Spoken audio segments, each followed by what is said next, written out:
ഹിബോൺ ചാക്കോ എഴുതിയ അമർ എന്ന കഥ. Amar, written by Hibon Chacko, copyright protected. Amar action drama part 11. നമ്മുടെ മോനെ കാണാതായതിൻ്റെ പേരിൽ ഒരു കൂസലും കാണിക്കാത്ത ഒരാളേ ഉള്ളൂ. ഒരാളെയേ ഞാൻ കണ്ടുള്ളൂ. വർദ്ധിച്ചു വന്ന വിഷമം തൊണ്ടയിൽ അമർത്തിക്കളഞ്ഞാണ് പഴയപടി തന്നെ റീന ഇങ്ങനെ കൂടി തുടർന്ന് പറഞ്ഞത്. റോയിസ് മെല്ലെ എഴുന്നേറ്റു. ഇവിടുത്തെ CI, ആ ഇൻസ്പെക്ടർ. ഇങ്ങനെ കൂടി കൂട്ടിച്ചേർത്ത പാടെ അവൾ മെല്ലെ വിതുമ്പിത്തുടങ്ങി.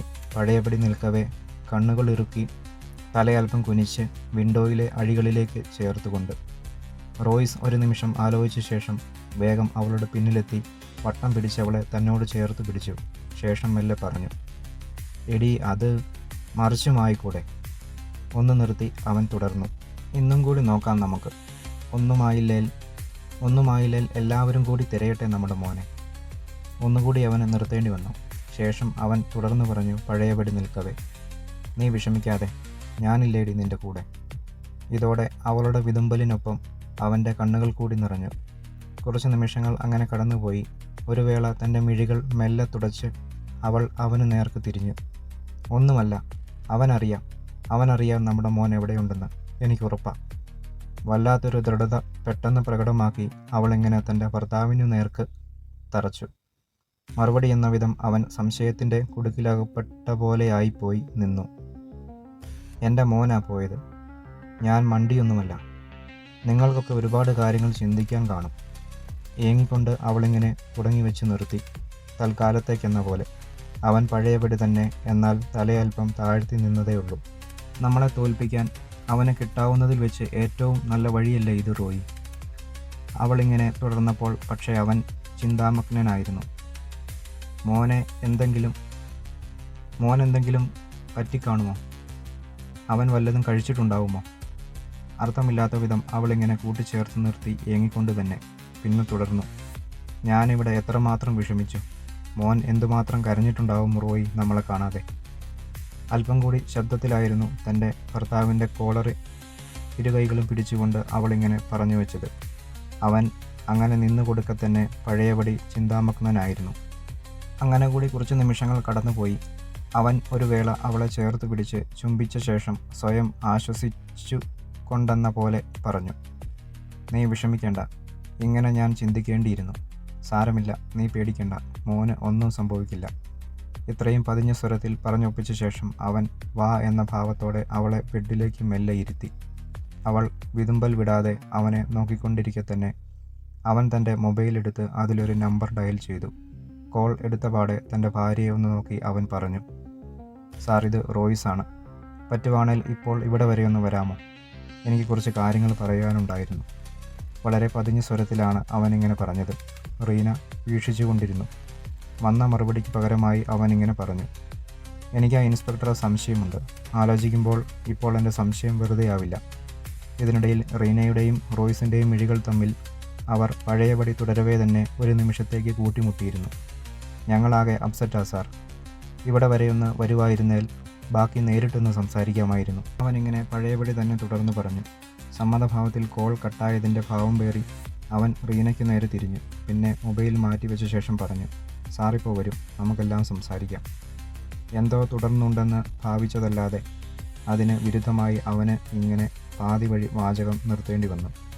പ്രതീക്ഷ പോലെ എന്തോ ഒന്ന് അവളുടെ മുഖത്ത് പ്രതിഫലിച്ചതായി അവന് തോന്നിപ്പോയി. അടുത്ത കുറച്ച് നിമിഷങ്ങൾക്കകം അവൻ ഒന്ന് ശ്വാസം എടുത്തു വലിച്ചു. അവൾ പക്ഷേ പഴയപടി അവനെ തന്നെ നോക്കിയെന്ന പോലെ ഇരിക്കുകയായിരുന്നു. അവന് അമ്മയൊന്നും കാണില്ല. ഇനിയിപ്പോൾ അവൻ്റെ അടുത്ത് നമ്മുടെ മോൻ ഉണ്ടെങ്കിൽ തന്നെ. ഒരു വേള ഇങ്ങനെ വിതുമ്പിക്കൊണ്ട് തുടങ്ങി നിർത്തിപ്പോയി റീന. അവളെ ഉൾക്കൊണ്ടെന്ന വിധം റോയിസ് അവളെ നോക്കി നിന്ന് പോയതേ ഉള്ളൂ. നമുക്ക് നമ്മുടെ മോനെ മാത്രം മതി, മോനെ നമുക്ക് കിട്ടിയാൽ മാത്രം മതി. ഇത്രയും പറഞ്ഞുകൊണ്ട് താൻ ഇരുന്നിടത്തിരുന്ന് കരച്ചിലടക്കാനാവാതെ അവൾ എഴുന്നേറ്റ് ചെന്ന് റോയിസിനെ കെട്ടിപ്പിടിച്ചിറുക്കി കരച്ചിൽ തുടർന്നു. അവനും തിരികെ തൻ്റെ കണ്ണുകൾക്കുള്ളിലെ നീരിനെ നിയന്ത്രിക്കാൻ പ്രയാസപ്പെട്ട് അവളെ കൂടുതൽ ചേർത്ത് തടവി ആശ്വസിപ്പിച്ചുകൊണ്ടിരുന്നു. ഒരു വേള അവൻ ആരോടെന്നില്ലാതെ എന്നാൽ തൻ്റെ ഭാര്യയോടെന്ന വിധം പറഞ്ഞു, ഞാൻ സംസാരിക്കാം, അവനോട് ഞാൻ സംസാരിക്കാം. ഞാൻ തന്നെ അവൻ്റെ അടുത്ത് നിന്ന് മോനെ കൊണ്ടുവരാം. വളരെ അടക്കം പറയുന്ന വിധമുള്ള ഈ വാചകങ്ങൾ അവർക്കിടയിൽ പ്രതിധ്വനിച്ചുകൊണ്ടിരുന്നു. റൂമിലെ വെളിച്ചം കത്തി നിൽക്കുകയായിരുന്നു, പകലിനെ അവഗണിക്കും വിധം. തീർത്തും നിശബ്ദമായ പരിസരവും അന്തരീക്ഷവും, പക്ഷേ അവരിരുവരുടെയും പൂർണ്ണ നിശബ്ദതയിൽ അലിഞ്ഞു ചേർന്നിരുന്നു. അന്നേ ദിവസം സായാഹ്നം കഴിഞ്ഞ് ഇരുട്ട് വ്യാപിച്ചു തുടങ്ങിയ സമയം. സാവധാനം തൻ്റെ വാഹനത്തിൽ അമർ പാതി യൂണിഫോമിൽ സ്റ്റേഷനിലേക്കെത്തി. ബൊലേറോയിൽ നിന്നിറങ്ങി അവൻ സാവധാനം തന്നെയാണ് സ്റ്റേഷനിലേക്ക് കയറിയത്. സ്റ്റേഷൻ പതിവ് പോലെ തിരക്കിൻ്റെ പിടിയിലായിരുന്നു. എന്നിരിക്കലും എന്തോ ഒരു മ്ലാനത അവിടിവിടായി തങ്ങി നിൽക്കും പോലെ അവന് അനുഭവപ്പെട്ടു. അമർ തൻ്റെ ടേബിൾ ലക്ഷ്യമാക്കി നടക്കും വഴി ഒരു പോലീസുകാരി എതിരെ കടന്നുപോയി.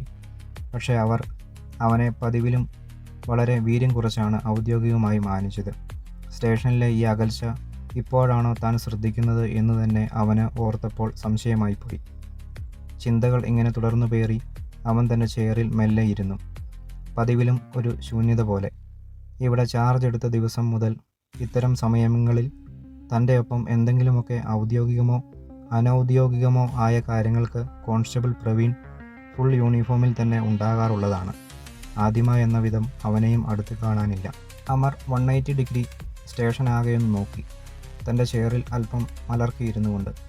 അല്പസമയം കടന്നു പോയതോടെ കാത്തിരുന്നെന്ന സമയം പോലെ അമറിൻ്റെ അടുത്തേക്ക് പ്രവീൺ എത്തി, ഫുൾ യൂണിഫോമിൽ. പക്ഷേ കൈകളിൽ പതിവിന് വിപരീതമായി ഫയലുകൾ ഒന്നും തന്നെ ഉണ്ടായിരുന്നില്ല. അമറും പ്രത്യേകം കാരണമൊന്നും അങ്ങ് കൂടാതെ ചലനമറ്റ് ഇരിക്കുകയായിരുന്നു ഇത്രയും സമയം. സാർ, ആ കൊച്ചിൻ്റെ കാര്യം, പതിഞ്ഞ സ്വരത്തിൽ പ്രവീൺ ഇങ്ങനെ തുടങ്ങിയതിനിടയിൽ അമർ അലക്ഷ്യമായി അവനെ ഒന്ന് നോക്കി. അന്വേഷണം നടക്കുന്നുണ്ടല്ലോ, പ്രവീൺ കാണുന്നില്ലേ? 1-2 നിമിഷത്തെ നിശബ്ദതയ്ക്ക് ശേഷം അമർ ഇങ്ങനെ മറുപടി എന്ന വിധം പറഞ്ഞു വെച്ചു. അന്വേഷണമൊക്കെ ഞാൻ കാണുന്നുണ്ട് സാർ. അടുത്ത വാചകമായി പ്രവീൺ ഇങ്ങനെ തുടങ്ങി വെച്ച് നിർത്തിപ്പോയി പഴയപടി. അത് ശരി, എന്നാൽ പറ, എന്തെങ്കിലും പ്രത്യേക വിവരങ്ങൾ കിട്ടിയോ? തൻ്റെ ചെയറിൽ ഒന്നുകൂടി മലർന്നു ചാരി മെല്ലെ ഒതുങ്ങിയിരുന്ന ശേഷമായിരുന്നു ഇത്തവണ അമറിൻ്റെ ഈ വാചകങ്ങൾ. കുറച്ച് നിമിഷത്തേക്ക് പ്രവീൺ എന്തോ പറയുവാൻ തുനിയുന്ന ഭാവം മറച്ചുവെച്ച് ചലനമില്ലാതെ നിന്നു. ചലനം നിലപ്പിച്ചെന്ന വിധം അമറും. സാർ, ഒഴിഞ്ഞു കിടക്കുന്ന വീടുകളൊക്കെ ഒന്ന് പരിശോധിക്കാം. അത്തരം സ്ഥലങ്ങളിലൊക്കെ കുട്ടിയെ ഒളിപ്പിക്കാവുന്നതാണ്. ഒരുവിധം എന്ന വിധം പ്രവീൺ ഇങ്ങനെ ഒറ്റയടിക്ക് പറഞ്ഞു നിർത്തി. അടുത്ത നിമിഷം ചൂടാറും മുൻപേ എന്നതുപോലെ തുടർന്നു പറഞ്ഞു. സാർ, ബുദ്ധിമുട്ട് തോന്നില്ലെങ്കിൽ ഒരു കാര്യം പറയാം സാർ. ജീനയും അമ്മയും ദൂരേക്ക് എവിടെയോ മാറി താമസിക്കുകയോ എന്ന് കേട്ടു. പ്രവീൺ ഇങ്ങനെ നിർത്തിയപ്പോഴേക്കും അവനെ ശ്രദ്ധിച്ചു നോക്കി പഴയപടി ഇരുന്ന അമർ നെറ്റി അല്പം അർത്ഥമില്ലാത്ത വിധം ചുളിപ്പിച്ച് ചോദിച്ചു. അതിന്? 1-2 നിമിഷത്തേക്ക് ഇരുവരുടെയും കണ്ണുകൾ തമ്മിൽ ഉടക്കി പരിസരം മറന്നങ്ങനെ നിന്നതല്ലാതെ മറ്റൊന്നും സംഭവിച്ചില്ല. അടുത്തൊരു നിമിഷം പ്രവീൺ തുടർന്നു. അതിനൊന്നും ഉണ്ടായിട്ടല്ല സാർ. ആ കുട്ടിയുടെ കാര്യത്തിൽ ഇവിടെ എല്ലാവർക്കും ഒരു വിഷമമുണ്ട്. പ്രവീൺ ഇങ്ങനെ നിർത്തിയപ്പോഴേക്കും അന്തഹാസത്തോടെ എന്തോ പറയുവാൻ തുനിഞ്ഞുപോയി അമർ. എന്നാൽ പ്രവീൺ വീണ്ടും തുടർന്നു പറഞ്ഞു. സാറിപ്പോൾ ഒറ്റയ്ക്കാണല്ലോ, പോക്കും വരവും അങ്ങനെയല്ല. പഴയ പോലെ ഇവിടവുമായിട്ടൊരു കണക്ഷനില്ലാത്ത പോലെ. അമർ നെറ്റിമെല്ലെ പഴയപടി ചുളിച്ച് നോക്കിയിരിക്കുകയാണ്. പ്രവീൺ ഇങ്ങനൊന്ന് നിർത്തി, പിന്നെ കൂട്ടിച്ചേർക്കും വിധം പറഞ്ഞു. വേറൊന്നുമില്ല സാർ, പറഞ്ഞെന്നേ ഉള്ളൂ. അമർ അങ്ങനെയുള്ള ഇരിപ്പ് അല്പം നേരെയാക്കിയതല്ലാതെ മറുപടിയൊന്നും പറഞ്ഞില്ല. മറുപടി പ്രതീക്ഷിക്കാത്ത വിധം 2 നിമിഷം കഴിഞ്ഞതോടെ പ്രവീൺ തൻ്റെ കർത്തവ്യങ്ങളിലേക്ക് മുഴുകുവാൻ മടങ്ങി. അമർ പഴയപടി തന്നെ തൻ്റെ ചെയറിൽ ഇരിപ്പ് തുടങ്ങി. സ്റ്റേഷനിലെ ആർക്കുമോ അമറിനോ പരസ്പരം ഒന്നും സംസാരിക്കേണ്ടതായി വന്നില്ല പിന്നീടുള്ള സമയങ്ങളിൽ. Amar, written by Hibon Chacko, copyright protected.